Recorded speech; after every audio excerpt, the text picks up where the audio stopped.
May buntag sa tanan dalaygon ang Dios sa oportunidad nga gihatag daw sab niya kanato nga makapadayon kita sa atong bulhaton karon. Standby, sulod lang kapipila ka gutlo ako magapakiguban kaninyo alang sa ato ang pagpamalandong. Mga ampo na kita.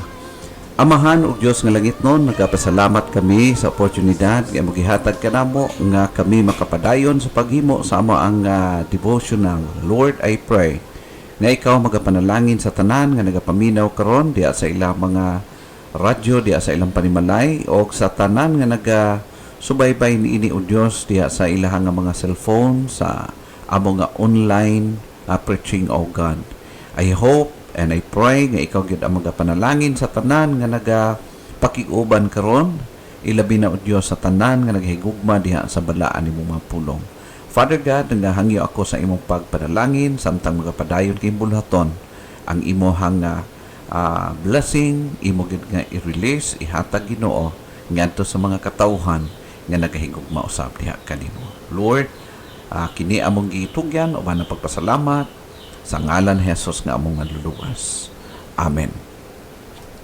Nili karong higayon ato nga mapadayon ang pagtuon, pagpamalandong, naga-series kita karon mahitungod sa assurance of salvation based on the gospel.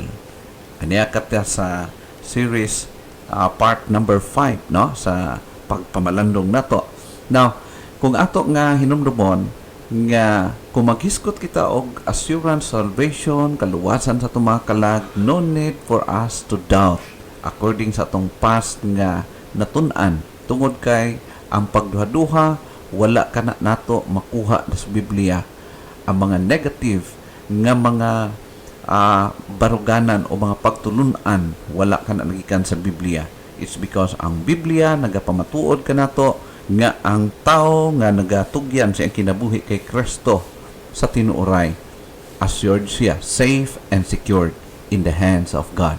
Now ikaduha og last day no natun-an hisgot ka about assured by Christ, person and work. Now, gitudlo na to o gipaabot kanatong tanan last day nga ang salvation is not by our works or merit. Dili gikan kanato ang source of salvation, but ikaduha to nakit-an, salvation is solely by Christ's person and work as a gift of God. Okay? So mao kana siya atong makita.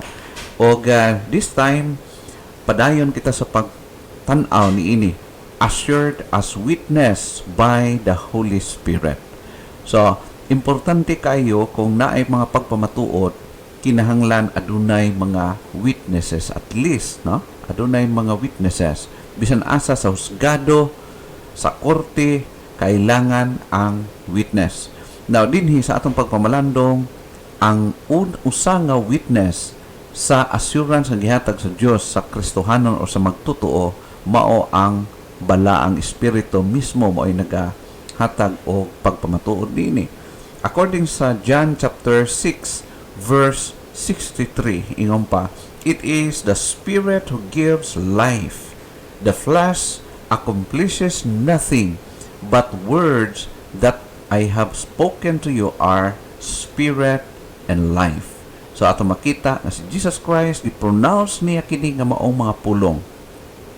The Spirit who gives life. O kana nga Spirit mao ang nagahatag usab og kinabuhi. As witness, pagpamatuod nga ang gisulti ni Ginoong Hesus is reliable, no? Mapamatud nagahatag siya og pagpamatuod witness by the Holy Spirit. Several passages talk about the ministry of the Holy Spirit, especially in the aspect of salvation and eternal security of all believers. Now, take note. I said for all believers.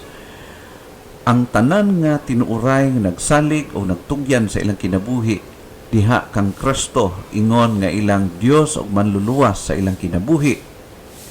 Ang balaang espiritu mismo naghatag og pamatuod niini, naghatag og security, eternal security para sa tinuoray na nagsalig diha kay Kristo, that we are saved and eternally secured as witness by the Holy Spirit or the Holy Ghost. Mao kana siya makita. Now, unsa ba ang balaang espiritu alang sa atong kinabuhi? Unsa ang relasyon sa balaang espiritu sa ato ang claim nga ang kaluwasan maangkon or naangkon sa usa ka persona gikan kay Kristo pinaagi sa balaang espiritu? Ato makita din higala, the Holy Spirit is called the Spirit of Truth. Ingon sa Titus atong natunan in the past that God cannot lie, no, dili mamakak ang Dios, and as we believe that the Holy Spirit also is God. Now ato makita nga kung unsa ang gipamatud-an sa balaang espiritu tinuod usab kini, because the Holy Spirit who witness our salvation and eternal security is the Spirit of Truth. Gitawag siya the Spirit of Truth. Mao kana siya usa nga nagwitness, nagpamatuod nga kita anaa diha sa kamot sa Ginoo. Based sa John chapter 15 verse 26 atong mabasa, mao kini: When the Helper comes, whom I will send to you from the Father, that is the Spirit of Truth, who proceeds from the Father, He will bear witness of me. So according to Jesus, the Holy Spirit Himself magpamatuod, naging witness mahitungod sa trabaho ni Kristo, mahitungod sa sakripisyo ni Kristo that was accepted by the Father o gimark kini sa Father by His resurrection. So gibanhaw si Jesus Christ, prueba nga ang iyang sacrifice nga gihimo para kanato was accepted, and our sins being paid according sa pulong sa Ginoo. Og ang Holy Spirit mismo mao'y nagpamatuod niini, which is called the Spirit of Truth. So mao kana siya ato makita higala nga dili tao ang nagwitness, kundili ang Dios nga Espiritu Santo, God the Holy Spirit. Another verse in verse 17, He is the Spirit of Truth, again, whom the world cannot receive, because it neither sees Him nor recognizes Him, but you recognize Him because He lives with you and will be in you. As we know, sa dihang ming tuo ka kang Kristo, ming dawat ka kay Kristo, you are given the Spirit, which is called, dini according to Jesus Christ, the Spirit of Truth. Kung imong tan-awon dito sa book of Ephesians, ang Spirit mao ang tatak, marka, or selyo diha sa kinabuhi sa Kristohanon. The moment nga siya ming tuo, ming dawat kay Kristo, ang iyang kasing-kasing gimarkahan, gitatakan, nga nagpamatuod nga siya iya sa Dios. Okay? So mao kana siya din higala, the Spirit of Truth according to Jesus. And the Spirit of Truth nagpamatuod sa gibuhat ni Kristo nga sakripisyo usab para kanato, nga kita gitubos niya og makaangkon kita og kasiguraduhan human nga siya nagpakamatay og nabanhaw alang kanato. Another verse in verse 6 sa 1 John chapter 4, ingon pampulong sa Dios, we belong to God. Now take note, we belong to God. The person who knows God listens to us. Whoever does not belong to God does not listen to us. This is how we know the Spirit of truth and the spirit of deceit. Now remember nga adunay mga spirits nga nag-work out karon sa atong kapanahunan, na ay the spirits of deceit, and praise God because we have the Spirit of truth in our hearts. Now, according sa pulong sa Ginoo, ingon ang pulong sa Dios in John, we belong to God. Unsay but pasabot ana? Kita anaa diha nahisakop sa panimalay sa Dios. O sumala pa, the person who knows God listens to us. But pasabot nga ang Word of God gitagaan niya kabug-aton diha sa iyang kasing-kasing, gitagaan niya og dako nga importansya sa iyang pagkinabuhi the moment nga ang pulong sa Dios iyang basahon, iyang tun-an, iya kining gunitan. Diha siya mobarog niini. Dili sa mga pangatarungan sa mga tao nga base lang sa ilahang kabray. No? Mo na siya, ingon ang pulong sa Diyos, we belong to God. The person who knows God listens to us, referring to the Word, the Bible, the Scripture nga atong gibasa karon. No? So mao kana siya higala og di ingon ni ana ma-discern nimo ang spirit of deceit. Now, di lang kanay gala. Number 2, the Holy Spirit ato makaplagan din sa balaang kasulatan that the Holy Spirit is called an anointing. Kung naka-remember ka mo higala, during the time nga ang mga apostoles, mga early Christians, ang unang mga magtutuo in the book of Acts, especially in chapter 2, ato makita igala sa dihang nag-gather sila together, nag-worship sa Ginoo, og mao katong time nga ang Holy Spirit nag-abot kanila og anoint sila. Gitagaan sila kapasidad, gasa aron makabuhat sa buluhaton nga gigahin para kanila, no? So amo kana sa makita the spirit of anointing. Both of these descriptions portray the Holy Spirit's ministry of teaching believers God's Word.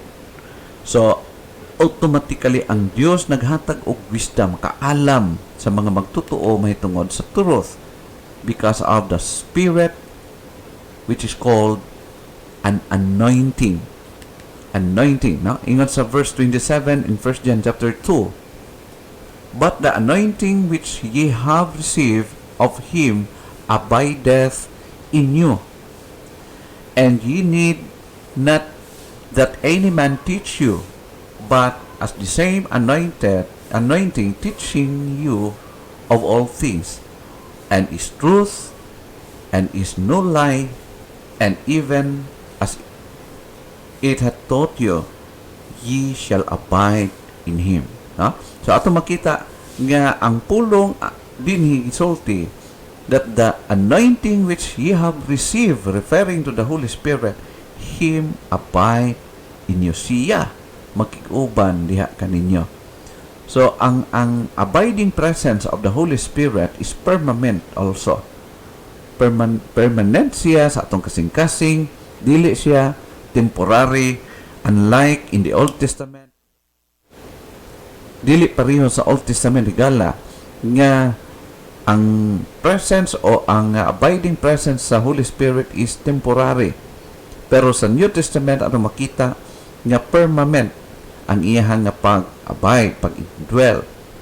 Dili siya musulod, gawas diha sa kinabuhi sa tao. But He abide in you. No? Mag-abide siya diha kaninyo. Ikatulo, the Holy Spirit opens the Word to our hearts. The ministry of the Holy Spirit, siya mismo ang nag-aabli sa kasing-kasing sa mga tao nga luwason sa Ginoo. Sa tao nga nakaangkon o kaluwasan, it is the Holy Spirit nga naga-open sa iyang hunahunag kasing-kasing nga masabtan niya ang gospel, masabtan niya ang pagtudlo din sa balaang kasulatan. Usa nga example ini gala mao si Lydia. Ingon sa Acts chapter 16 verse 14. And a certain woman named Lydia, a seller of purple of the city of Thyatira, which worshiped God, heard us, whose heart the Lord opened, that she attended unto the things which were spoken of Paul. So ato makita gala nga it was God who opened the hearts of the believer, and it is specifically the working of the Holy Spirit in the life of Lydia.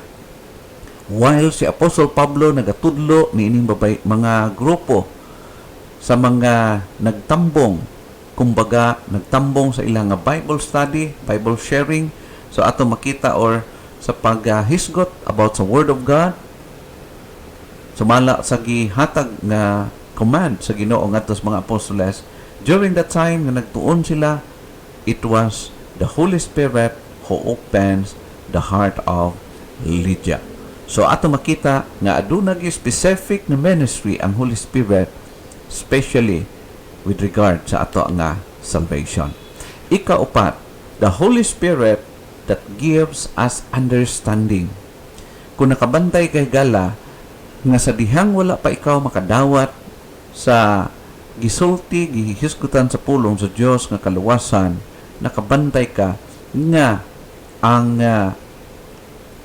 ang Word of God nahimo siya nga clear, masabtan na nimo after na ikaw nakasabot, nakadawat sa Ginoo o ang imong kinabuhi-ibong natugyan na diha sa Ginoo. The Holy Spirit that gives us understanding. According sa pulong sa Ginoo, nagasulti sa Apostle Pablo, now we have received not the spirit of the world, but the Spirit which is of God, that we might know the things that are freely given to us of God, which things also we speak, not in the words which man's wisdom teaches, but which the Holy Ghost teacheth, comparing spiritual things with spiritual. Now, ato makita in verse 14, but the natural man receiveth not the things of the Spirit of God, for they are foolishness unto him, neither can he know them, because they are spiritually discerned. So, ang kalibutanon mga butang, mga tao, i-reject nila ang pagtulunan nga iya sa Ginoo. It's because only those who have the Holy Spirit are truly interested to listen, to receive the message coming from God.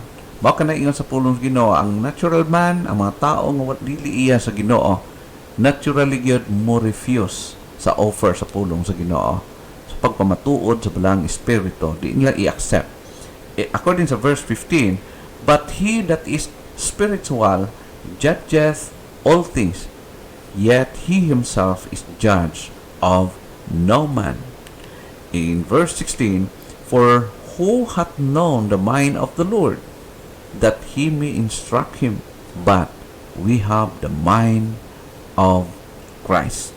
Okay? So ato makita din those who have the Holy Spirit, they have the mind of Christ also.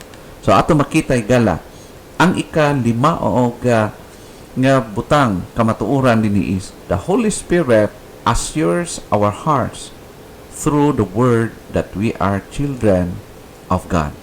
Nagpamatuod ang Word of God na kita iya ha anak sa Ginoo. Ingon pa sa 1 John chapter 5 verse 7, for there are three that beareth record in heaven, the Father, the Word, and the Holy Ghost, and these three are one. Okay? Kinsa ang nagpamatuod may tungod sa spiritual things, including sa ato ang sitwasyon sa atong spiritual aspects sa pagkinabuhi. It is the Father, the Word referring to Jesus, and the Holy Ghost referring to God the Holy Spirit. And according to John, these three are one in 1 John chapter 5 verse 7. So adunay pagmamatuod may tungni, that's the work of the Holy Spirit. According to Apostle Paul in Romans chapter 8 verse 15, for ye have not received the spirit of bondage again to fear, but ye have received the spirit of adoption. Take note, the spirit of adoption, whereby we cry, Abba, Father. In verse 16, the Spirit itself beareth witness with our spirit that we are the children of God. Amen. Praise God. Now, kinsa ang nagpamatuod? The Spirit, the Holy Spirit. the Holy Spirit, the Spirit itself, beareth witness with our spirit that we are children of God. And we are called adopted children of God. Okay? We are all children of God if ikaw tinuoray nagsalig kay Jesus Christ, nagdawat kay Kristo, kay mong manluluwas. Kung naghimo nimo kana, nagtuo ka nga si Kristo mao'y makaluwas, wala na lain, gidawat nimo siya, gitugyan nimo imong kinabuhi kaniya, you must be assured that you are now child of God. Hinaot pahigala nga ang pulong sa Dios nagpamatuod o nagahatag dugang paglig-on diha kanimo. No need for us to doubt because salvation is in God. So therefore, if you have God, if you have the Lord Jesus Christ, salvation is in you. O ipamatud-an ka na, it is witnessed by the Holy Spirit.